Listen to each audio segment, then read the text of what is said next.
Good morning. Good morning. Welcome to Monte Vista Unitarian Universalist Congregation. I am Carissa Moore. I am the treasurer of your Board of Trustees, and here are today's announcements. Today, after service, is the annual meeting of the congregation. We will be voting on elected positions, we will be voting on the budget, and we will be voting on changes to the bylaws that enable us to switch to the Teams model recommended by the Restructuring Task Force. Now, we need 50% of the congregation to attend in order to approve that last motion. So please, if you're a member, please stick around after service for the meeting. Upcoming, June 7th through 9th, is the retreat weekend at Camp de Benneville with Pacific Unitarian Church. And if you're into traveling, September 5th through 8th is the ICUUW's 4th convocation in Romania. And on that note, I will hand it over to Reverend Maggie. Hi, everybody. Hello. It is so good to be back with you. Yay. And it's so good to have the choir with us today. One of the things that I always like to do is sometime in the month, we like to sing happy birthday to everyone who was born during that month. And we haven't done that yet for May. So thanks for waiting for me to get back from my trip to New York. I just loved being with my family, of course, and especially my grandson. He was just so incredible. And just to be able to tuck him in at night was like, I'm not crying, you're crying. It was so sweet and so great. And yeah, I just love being back too. All is well. But let's sing that happy birthday song. Anybody have a birthday in May? Yeah? Lily! And Kay? Yeah. Yeah. And Betsy.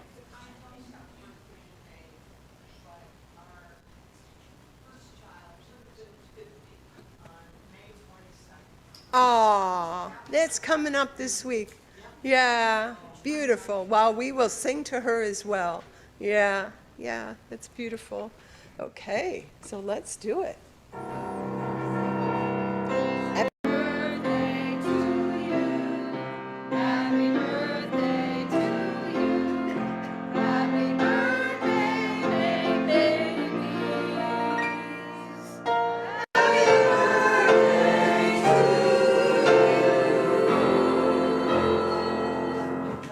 Beautiful. Yeah, that's great. And we begin our service by a ringing of the bowl. We ring it 3 times, honoring yesterday, celebrating today, and awaiting tomorrow.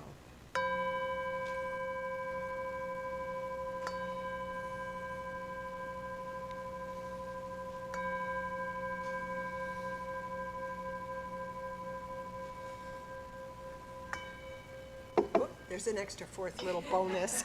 Sorry about that. And I'm going to kind of put David on the spot here. Let's have our board president light our chalice today. Would you do that, David? Always good to do on annual meeting day. There you go. Thank you. And the little chalice for the children. Yeah. Great. Thank you so much. Our chalice lighting words are inspired by the words of Sherry Woodbury. We gather around this chalice flame to touch in, to reground ourselves here in our highest values. Love is the center and foundation of this faith, and it is what holds us together in community. As we enter into worship, then, let us open our hearts to its healing and liberating power, because love is not only something we seek to receive, but it is also our spiritual practice in this community. So let us be accountable to one another for doing the work of living our shared values through the spiritual discipline of love.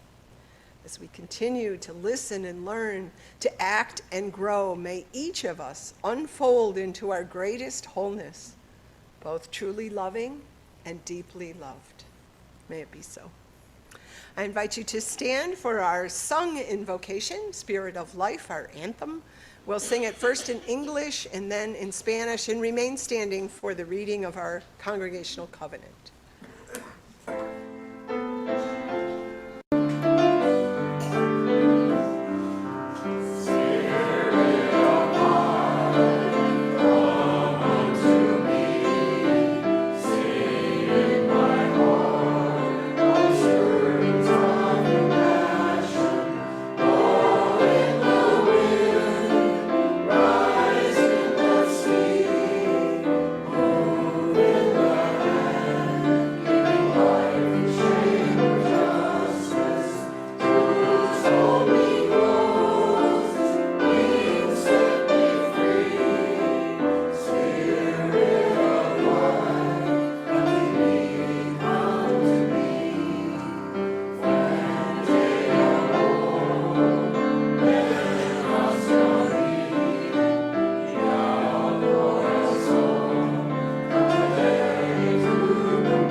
To the covenant are in your order of service, but also on our screen.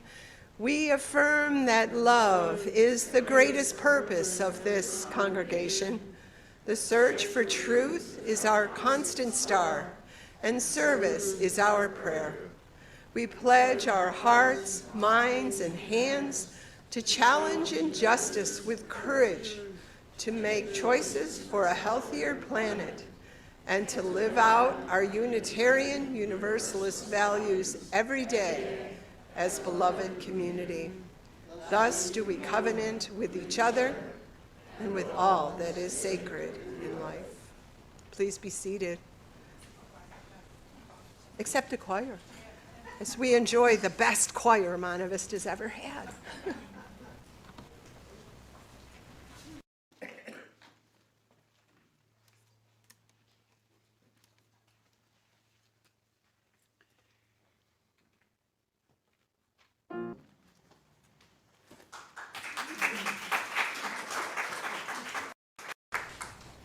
Good morning, everybody. I'm Robert Tidwell, the Director of Lifespan Religious Exploration, and I have a story for us today from Molly Housh Gordon. It's called Beyond Every Door. Who here knows the book The Lion, the Witch, and the Wardrobe? Can any of the children in the room tell us how Lucy Pevensie discovers Narnia? Max? Riley? No? Yeah. So Lucy looks for the perfect place to hide and opens up the door to a big wardrobe. She goes through the door and into the back of the wardrobe, and suddenly she's in a whole new world. A magical world with witches and fauns and talking beavers. Wouldn't it be cool if there were a magical world beyond every door? When Lucy opened the door to Narnia, it didn't look like anything special. It was just a boring door to a wardrobe full of clothes and coats. But across its threshold was magic. Lucy already had a foot in Narnia before she quite realized what was happening. Many of the thresholds in our lives are like this. We don't know that we're crossing into another world until we're already halfway there. The door of a church takes us down a pathway of growth we might never have expected. The door of the doctor's office suddenly opens out into life with a hard diagnosis. A restaurant door opens onto a first date and echoes forever into a relationship of a lifetime. The door to a library or a gym or a dance studio introduces you to a life's passion you might not have otherwise discovered.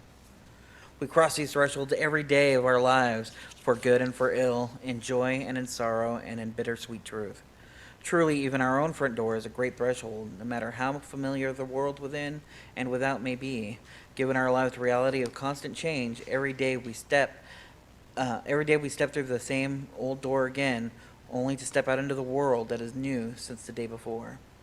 In this way, there is a new world behind every door, awaiting our discovery, if we only encounter it as such.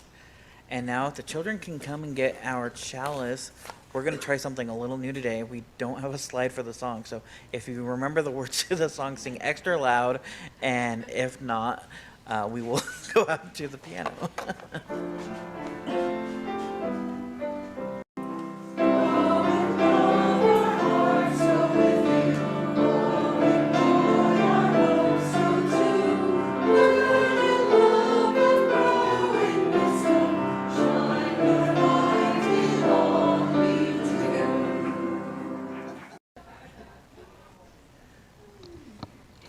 So when one of us makes a mistake and forgets to put the slide in, we just cover.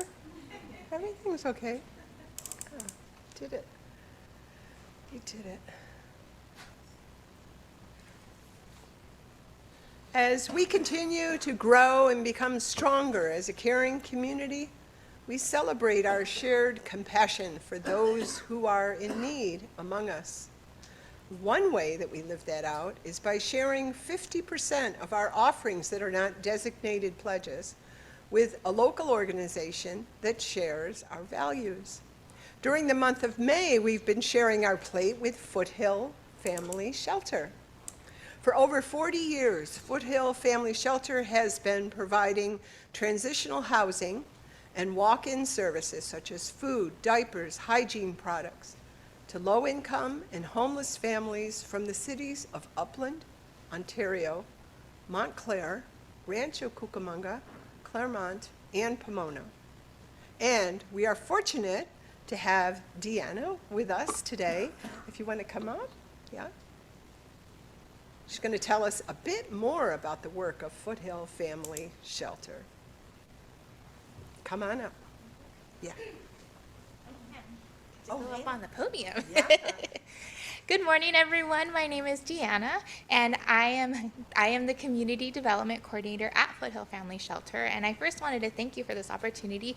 Thank you. I wanted to highlight Mary. She actually volunteers at our shelter, and she's amazing, and we love her dearly. And so thank you for this opportunity to get to be here today and share the good work of Foothill Family Shelter.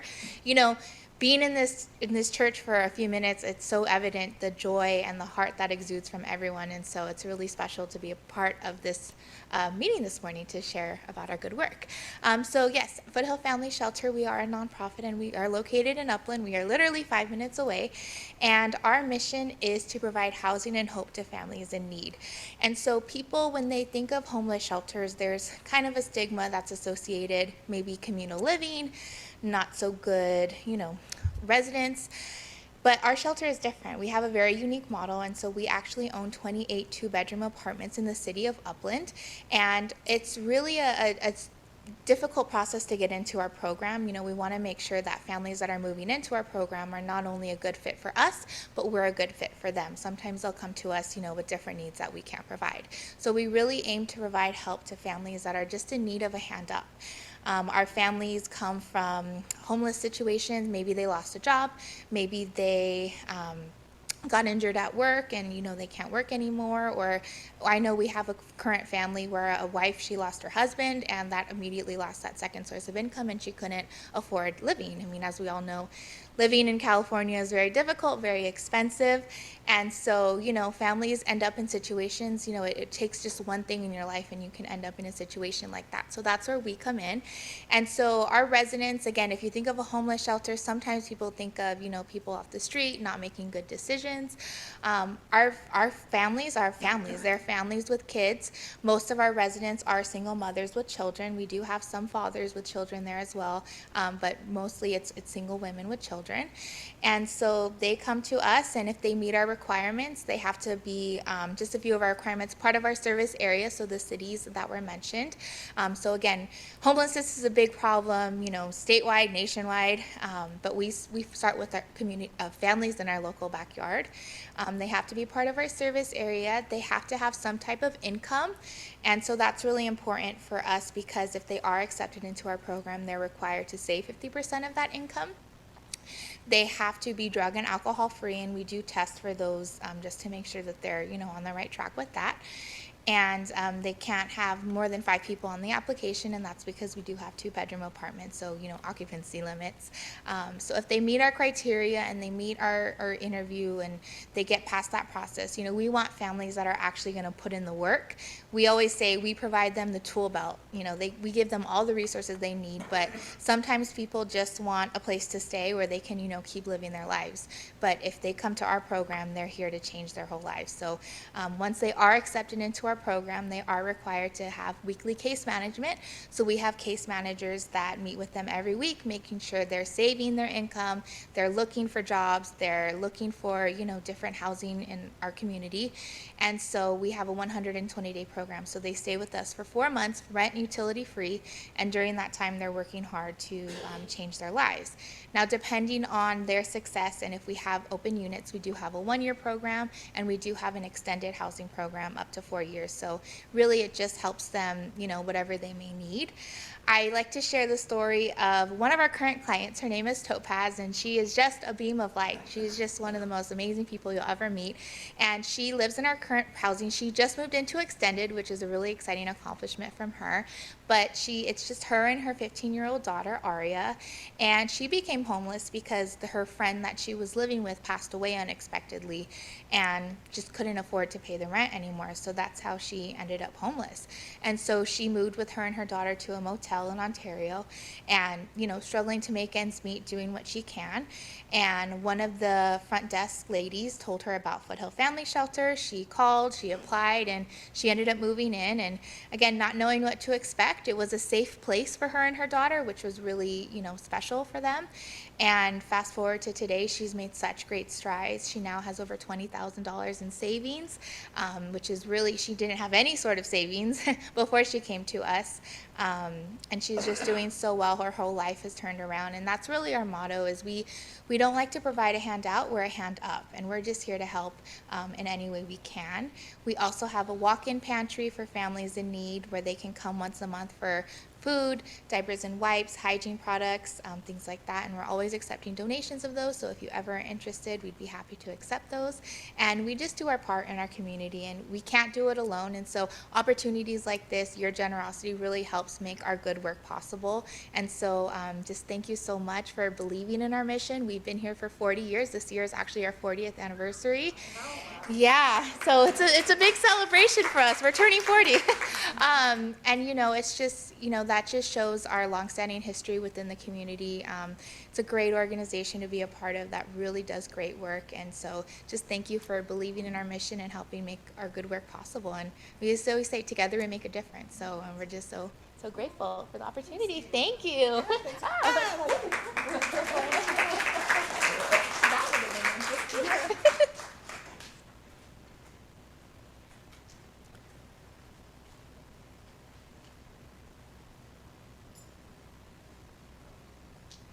So I now invite those of you in the sanctuary to come forward with your generous offerings. And as we celebrate our support for the many, many gifts of this community, our offering will now be given and received.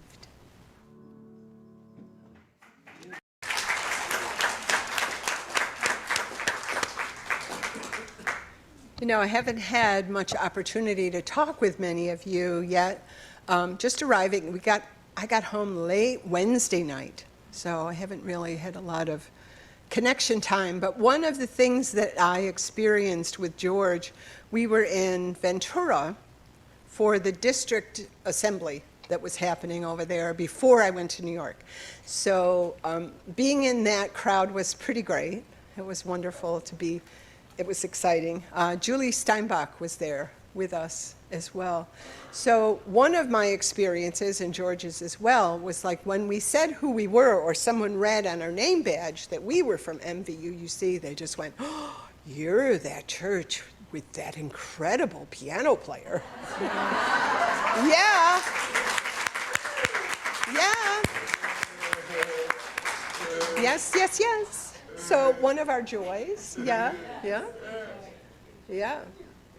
But sharing those kinds of joys and also, you know, the heavy things that are come into our lives as they are, so common these days, is something that we do on Sundays. There are some heavy things that are going on for some of us. Some are starting to break free of the weight and turn things around, but others are coming, just beginning. I have a note from Debbie here that I'm going to read in a minute. It's a joy. But there's something that's really heavy that needs attention right away. And it's Thorn has a dear friend. Yeah, come on up. You could just say a couple words about your friend. She's asking for our prayerful support for someone that's, come on up. Okay. Hi, everyone. A friend of mine, his name's Donnie, and he's going through a hard time right now. This is a picture of him from high school. He has been a close friend of mine ever since college, which for me was 15 years ago. He's the godfather to my kids. And I would just ask to, you can show the next picture, Jaryus. Yeah, that's him camping. And then this is the most recent photo that I have of him when we went out whale watching in Long Beach. He now lives up in San Jose. And so if you can just send your prayers and your good vibes up toward him, then I think that would really help him and help the people who care about him get through this hard time. Thank you. Thanks.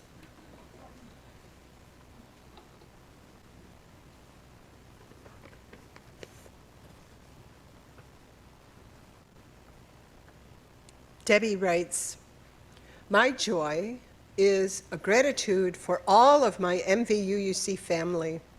Your support means so much, especially as I'm missing my sister Mary Wise, who died 4 years ago. Thanks for being here for me." Thanks, Debbie.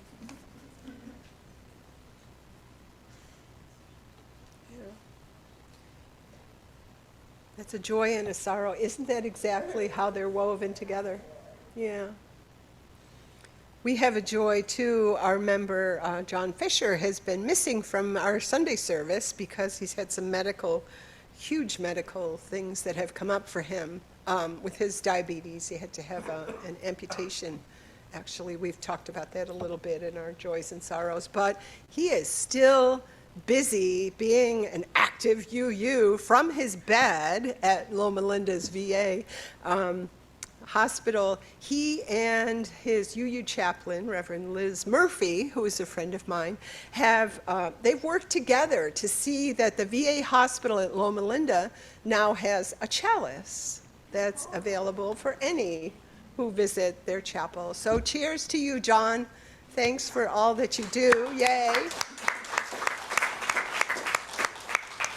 I don't know that we have any on our chat. Do we, Jaryus? No? None that are called in over there. So I invite you to join me in a time of prayer and meditation that will be followed by some shared silence that Lily will signal us and play us out of as we prepare to sing our gentle song together. This prayer is called "For When the Time Comes." When the time comes, and it always comes, our hope will again be tested nearly to breaking, and we will be ready. This trouble is not our first spiritual rodeo. Many of us are veterans of the holy struggle for peace, justice, and human dignity. We did not just acquire these grounding beliefs that steady us. We have worked toward them and built them up over many, many hard days and long nights. We join what we know to what we long for. Open our cloaks to the wind behind us, to not doubt or to feel despair over these things, but to understand the great shift that is moving beneath our feet, far too silent for too long, but full of power and hope. Hope for a new world, community of peace. A hope that stirs from its slumber as deep currents of love begin to shape a new reality from the clay of lost and broken dreams. But we are experienced, we are united, and we are ready. Most often we sense deeply that our hope is strong enough. It is holding us and calling us. It can pass any test when the time comes. And once we have healed, the only time we need to look back is to celebrate how far we have come and to see that what we once wished for has already come true. Onward.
And for all of those prayers and those things that we are carrying within our hearts that we don't care to share with anyone else right now, but we would like to light a candle, please come forward.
Our reading today is a poem by Christopher Fry that will be shared, come on up, be shared with us by our own Reverend Ellen Livingston.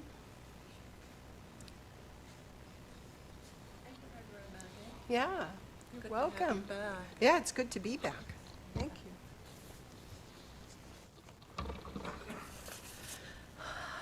Hi, everyone. Yes, you English majors may know, and others too, Christopher Fry was the most outstanding poet and dramatist in England, he and T.S. Eliot, for decades. He died at age 94 about 30 years ago. And he was more than a poet, he was a dramatist, and he wrote for films. And he just kept keeping on. And this poem, I think, is especially appropriate for our time. The human heart can go to the lengths of God. Dark and cold we may be, but this is no winter now.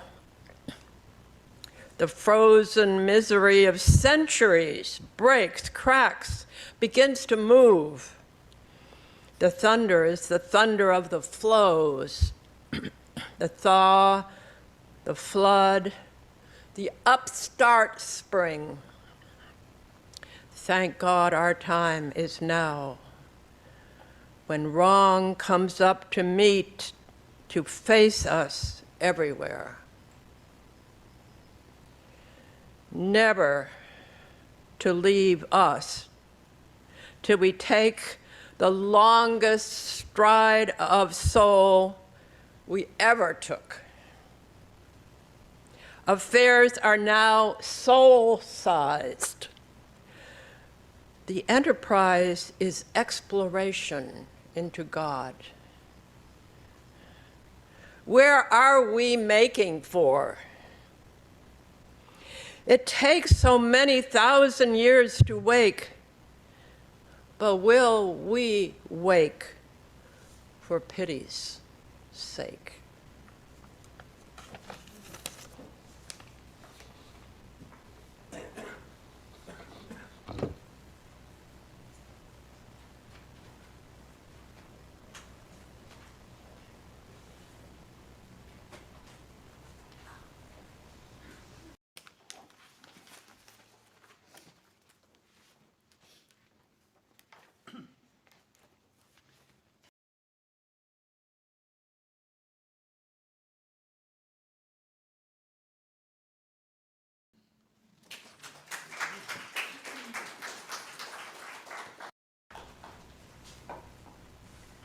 Thank you so much.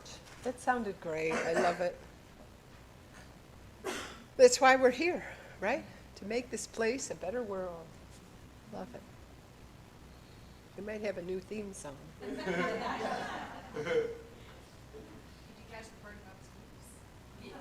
No. Ah, there we go. Yeah. We will. Poet James Cruz shared in his social media this week that he's noticing a trend coming through his poetry in recent days. His poems are asking for a rededication to saying yes to life in this, our difficult and beautiful world. In his poem, Why We Say Yes, he writes, "Because it's like a rusted shut door opens in the chest with each yes, and life can finally pass through. The breeze scented with diesel from a tractor planting vegetables several fields away, and the first lilacs in a neighbor's yard. Closing your eyes and breathing in, the whole body becomes the answer to a question asked by each new moment. Will you? Will you? Our individual responses to that question will no doubt fluctuate with the experiences of our days and the ways that both sorrow and joy are embroidered onto each of our lives. But today, as we gather as a community to engage together in democracy, to cast our votes in support of our shared mission, preparing the way to set sail on the seas of our best future. A future that is built on growing sustainably in spirit and in number. A future that is built on nourishing our youth. A future that is built on serving one another and serving those beyond our walls. Welcoming in those who are seeking the safety of a faith where they can be seen and heard and honored for who they are within a spiritual community that is also a home for their own search for truth and meaning in their life. A place where we can each be challenged to continue to grow and invited to teach. A place where learning is always encouraged. A place where together each one of us is nudged open just a little bit more, and sometimes that hurts, yeah. But we all stand in awe of the beautiful beings that we're each becoming. We gather here today to say in one voice how we want to move forward through the curious days that are yet to come, when charting a course for our future takes more courage and intuition than it does certainty. But that's okay. That is okay. To open to the changing world in a way that supports us rather than weakens us. And to shift into a new way of organizing where our teams are energized so that we can act together and empower one another toward our mission and our passion.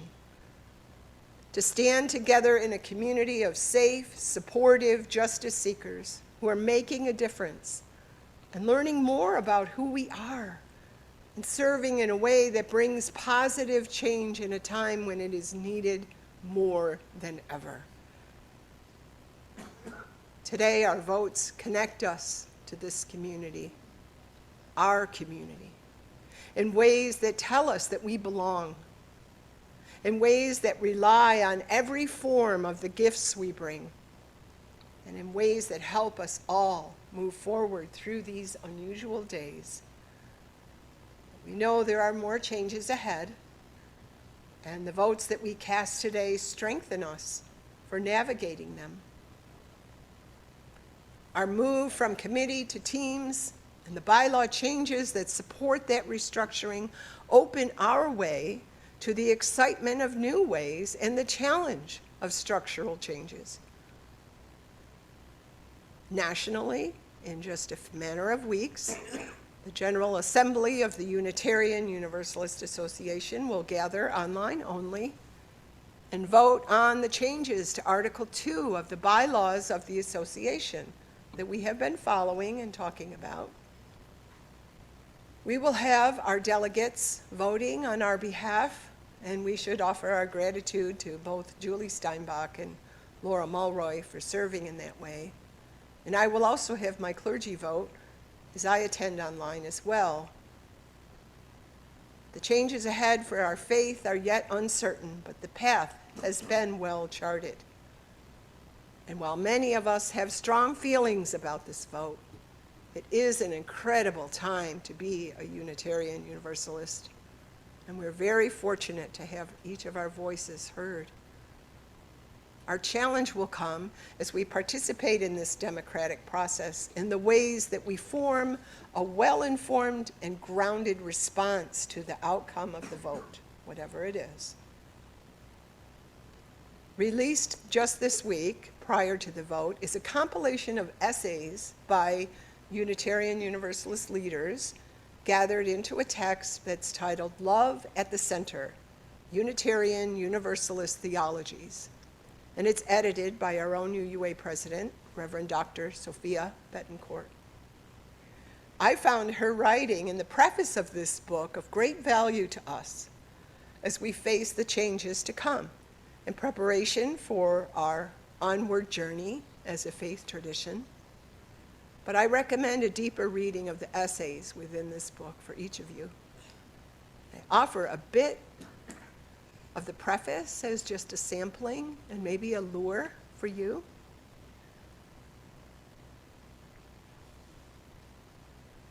Sophia writes, Unitarian Universalists as a progressive religious community hold a humbling expectation to periodically reevaluate a freely chosen covenant that holds us together. While this work impacts the bylaws that define our governance structures, it also gives life to the values that we express in common cause. At the time of this writing, Unitarian Universalism has been engaging in that very self-evaluation of who we are as an association of congregations and the core theological values that we hold dear. Love is what we express as our highest value, every time larger than life, right at the center of our living tradition. Our pressing task now is to ask ourselves and each other how this understanding calls us forward, both as individuals and collectively. Sometimes what we know of love and justice pushes us in ways that we never expected.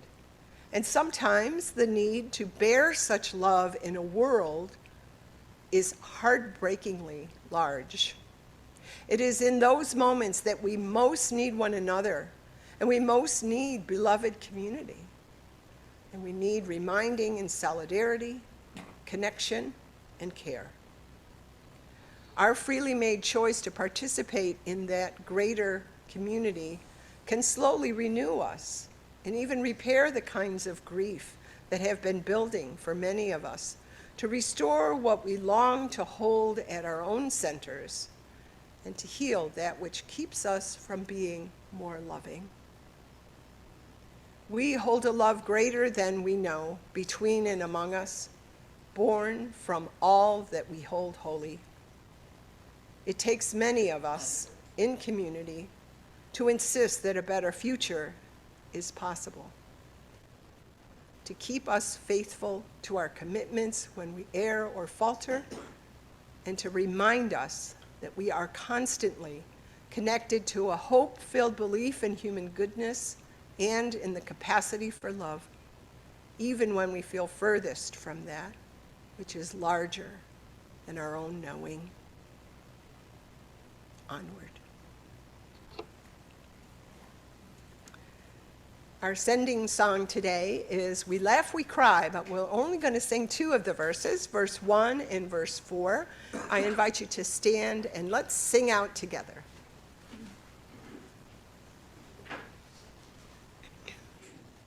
Our unison benediction is printed in your order of service and also on the screen. Let's recite it together as we close our time in worship and extinguish our chalice flame. May we let its light shine through us to strengthen us for the way ahead. May our lives serve as a light in the world that we care so much about. Please enjoy Lily's postlude.